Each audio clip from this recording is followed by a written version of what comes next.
नमस्कार प्रिय दर्शकों, एक बार फिर से आपका स्वागत है हमारे YouTube चैनल प्राचीन ज्ञान सागर में।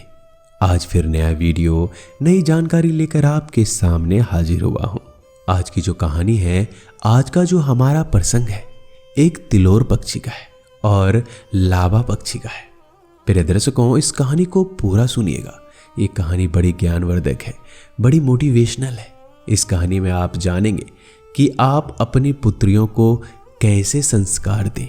प्रिय दर्शकों, यह कहानी बड़ी पावन पवित्र है और इस वीडियो को पूरा जरूर देखिएगा, जिससे आपको संपूर्ण जानकारी हासिल हो सके। इस कहानी को सुनने के बाद आप ये जानेंगे कि बेटी का विवाह होने के बाद उसको किस तरीके से रहना चाहिए। जब तक पीहर में रहती है तो प्रिय दर्शकों अपने पिता के साए में रहती है, और अपने पिता के साए में रहने पर बेटी कुछ भी कर सकती है। मनचाहे चीजें खा सकती है, मनचाहे चीजें पहन सकती है और मनचाही जगहों पर घूम भी सकती है। लेकिन जब एक पुत्री का विवाह हो जाता है, वह अपने ससुराल को चली जाती है, तो प्रिय दर्शकों उसके बाद उस पुत्री का क्या होता है, उस पुत्री को किस तरीके से रहना चाहिए, उस पुत्री का आचार विचार कैसा होना चाहिए। प्रिय दर्शकों, यह कहानी हर उस पिता को सुननी चाहिए, हर उस माँ को सुननी चाहिए जिनके घर में एक पुत्री है। प्रिय दर्शकों, कहानियां जो होती है हमारे जीवन में बहुत महत्वपूर्ण होती है। हर व्यक्ति को अच्छा प्रेरणा देती है, आगे बढ़ने की प्रेरणा देती है। कहानियां हमें अच्छे संस्कार प्रदान करती है। हमें कोई भी गलत काम करने से कहानियां रोक लेती है। यदि कोई मनुष्य कहानी की बातों पर अमल करता है तो प्रिय दर्शकों वो उसके जीवन में कभी भी ऐसा कार्य नहीं करेगा जिसके कारण खुद को दुख पहुंचे या फिर उसके माता पिता का सर शर्म से झुक जाए। ऐसा कोई भी काम इंसान नहीं कर सकता, क्योंकि कहानियों में ऐसी प्रेरणादायक बातें होती है, ऐसी मोटिवेशनल स्टोरी होती है जो हमें कोई नहीं बताता। यहाँ तक कि हमारे माता पिता भी हमको नहीं बता पाते हैं, हमारे गुरुजन भी हमको ये बातें नहीं बताते, जो बातें हमको कहानियों से मिलती है। प्रिय दर्शकों, कई लोग कहानियों को मनगढ़ंत मानते हैं, लेकिन प्रिय दर्शकों कहानियां मनगढ़ंत नहीं होती है। कहानियां प्राचीन काल की होती है, प्राचीन समय से चली आ रही होती है। प्राचीन काल में कुछ घटित बातें होती है। आज की कहानी शुरू करने से पहले लाइक करें और अच्छे अच्छे कमेंट करें, क्योंकि हमें आपके कमेंट का इंतजार रहता है। और जो लोग हमसे अभी तक नहीं जुड़े हैं वो जल्दी से चैनल को सब्सक्राइब कर लें और बेल आइकन को दबा दें, क्योंकि जैसे ही हम ज्ञानवर्धक कहानी इस चैनल पर लाएंगे वो आपको सबसे पहले मिलेगी और आप उसका फायदा उसी समय से उठाना शुरू कर देंगे। तो चलिए शुरू करते हैं आज की प्यारी सी कहानी, प्यारा सा वीडियो। प्रिय दर्शकों, एक जंगल में एक तिलोर पक्षी का जोड़ा रहता था और तिलोर पक्षी को एक ही पुत्री थी। वह अपने पुत्री को अच्छे संस्कार देती। उसी के साथ एक लवा पक्षी का जोड़ा भी रहता था। लवा पक्षी को भी एक पुत्री हो जाती है, लेकिन लवा पक्षी अपनी पुत्री को कोई संस्कार नहीं देती है। जब भी लवा पक्षी अपनी पुत्री से बात करती तो गाली गलौज से बात करती। कभी भी अपनी पुत्री को प्रेम की भाषा नहीं सिखाती, प्यार से बोलना नहीं सिखाती। उधर तिलोर पक्षी अपनी पुत्री को अच्छे संस्कार देती, अच्छी अच्छी बातें सुनाती, अच्छी अच्छी कहानियां सुनाती, ताकि उनके पुत्री को अच्छे संस्कार मिले। वह अपने ससुराल में जाने के बाद अपने माता पिता का नाम रोशन कर सके। इस तरीके से कुछ दिनों बाद दोनों पुत्रियां बड़ी हो जाती हैं, यहाँ तक कि शादी के लायक हो जाती है। प्रिय दर्शकों, अब तिलोर पक्षी भी अपने पुत्री की शादी के लिए अच्छे अच्छे रिश्ता ढूंढती है और प्रिय दर्शकों ईश्वर की कृपा से तिलोर पक्षी को एक अच्छा रिश्ता मिल जाता है। तो तिलोर पक्षी बड़ी धूमधाम से अपनी पुत्री की शादी करता है और अपने घर से विदा कर देता है। तब वह तिलोर पक्षी अपनी पुत्री को हर छोटी बातें समझाता है जो एक माता पिता को अपने पुत्री को समझाना चाहिए। तिलोर पक्षी अपनी पुत्री से कहती है कि पुत्री, मेरी ये बात गौर से सुनो। पिता के घर से पुत्री की हमेशा डोली जाती है और पति के घर से पत्नी की अर्थी जाती है। इस बात का विशेष ध्यान रखना।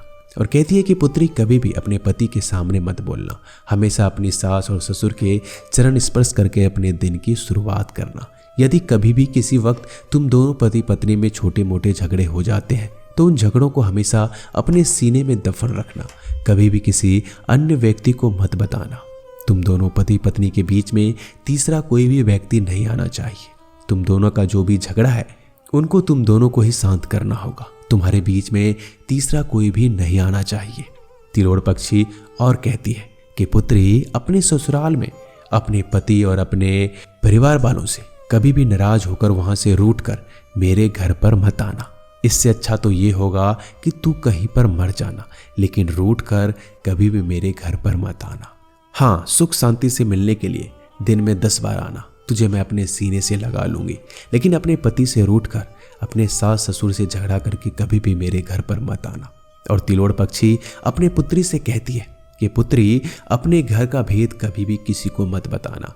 तुम्हारा पति चाहे कितना भी बदमाश हो, तुम्हारा पति चाहे कितना भी अच्छा देवता हो, लेकिन कभी भी भूल कर अपने घर का भेद किसी को मत बताना। तिलोड़ पक्षी कहती है कि पुत्री, हमारा कर्तव्य था कि तुमको अच्छा वर मिले और तुम्हारी गृहस्थी अच्छी हो जाए, और वो आज हम पूर्ण करने जा रहे हैं। अब आगे पुत्री, तुम्हारा नसीब है कि तुम्हारा नसीब तुम्हें क्या देता है, तुम्हें सुख देता है या फिर तुम्हें दुख देता है। यदि पुत्री तुम्हारे नसीब में दुख है तो उसका भागीदारी कोई नहीं बन सकता। तुम्हारे नसीब में दुख है तो तुम्हें ही भोगना पड़ेगा। यदि तुम्हारे नसीब में सुख लिखा है तो पुत्री तुमको जरूर सुख मिलेगा। दुनिया की कोई ऐसी ताकत नहीं है जो तुम्हारी सुकून छीन सके। तो प्रिय दर्शकों, तिलोड़ पक्षी अपने पुत्री को ऐसी बातें समझाती है और ऐसी बातें कहती है। तो प्रिय दर्शकों, तिलोड़ पक्षी अपने पुत्री की ये सारी बातें समझाकर अपने घर से डोली में बिठाकर विदा करती है। उधर तिलोड़ पक्षी की पुत्री अपनी माँ की बताई हुई सभी बातों को अपने पल्ले में गांठ बांध लेती है और अपने ससुराल चली जाती है। ससुराल जाने के बाद अपनी माँ की बताई हर छोटी बातों पर अमल करती है। प्रिय दर्शकों, उसका घर एक स्वर्ग जैसा बन जाता है। उसका पति उसको श्री नारायण जैसा नजर आता है, श्री हरि विष्णु जैसा नजर आता है। उसके माता पिता ब्रह्मा विष्णु महेश जैसे नजर आते हैं। प्रिय दर्शकों, उधर लावा पक्षी भी अपनी पुत्री की शादी करती है।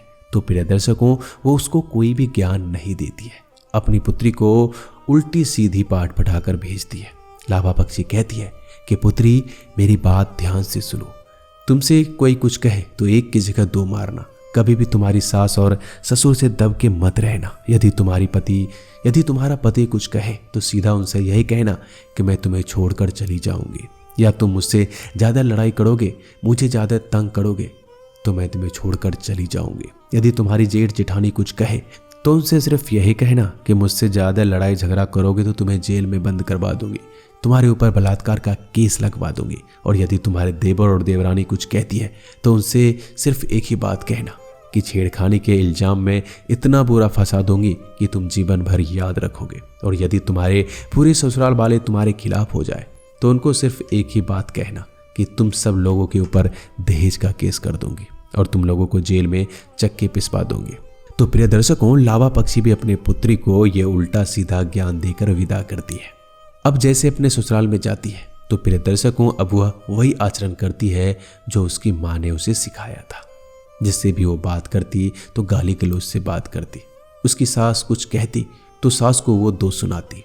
यदि ससुर कुछ कहता तो ससुर को भी ऐसी धमकियां देती कि वो एक कोने में सुकर कर बैठ जाता। यदि उसका पति भी उससे कुछ कहता तो सिर्फ एक ही बात कहती, मुझे ज़्यादा परेशान मत करो, अन्यथा जेल की हवा खिला दूंगी।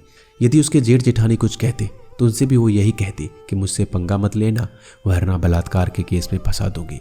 यदि उनके पूरे ससुराल वाले लावा पक्षी की पुत्री से कुछ कहता तो प्रिय दर्शकों, वो सभी से एक ही बात कहती कि मुझसे पंगा लिया तो दहेज का केस कर दूंगी, तुमको जीवन भर जेल में चक्के पिसवा दूंगी। इस तरह से लावा पक्षी की पुत्री अपने ससुराल वालों को परेशान कर देती है, अपने पति को परेशान कर देती है और अपने ससुर को भी परेशान कर देती है। अब धीरे धीरे उसका घर एक नर्क जैसा बन जाता है। उस घर में रहने वाला कोई भी सुखी नहीं था, हर व्यक्ति दुखी था। उस घर के सदस्य हमेशा यही दुआ करते थे कि ये डायन किसी भी तरीके से मर जाए या फिर ये डायन किसी भी तरीके से यहाँ से निकल जाए तो हमारा जीवन सुख शांति से व्यतीत होगा। हमारे घर में ये डायन कहाँ से आ गया? यदि ये चुड़ैल हमारे घर में नहीं आती तो हमारा जीवन बर्बाद नहीं होता। अब तो प्रिय दर्शकों, ऐसी हालात हो जाती है कि उस घर का बच्चा भी उसके लिए बद्दुआ कहता है। और एक दिन ऐसा आता है प्रिय दर्शकों कि उस लावा पक्षी की पुत्री के कीड़े पड़ जाते हैं और कीड़े पड़ने के बाद उसकी दुर्गति से मृत्यु हो जाती है।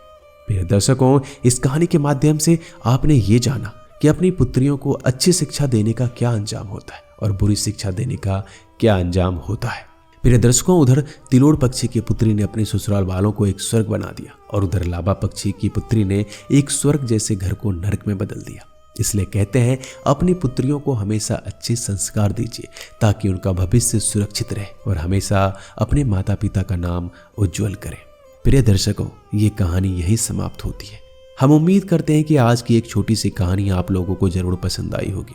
आपने ढेर सारा प्रेरणा इससे लिया होगा और अपनी पुत्री को अच्छे संस्कार जरूर देंगे ताकि आपकी पुत्री आपका नाम रोशन करे, अपने माता पिता का नाम ऊंचा करे। तो मिलते हैं एक नए कहानी में। धन्यवाद।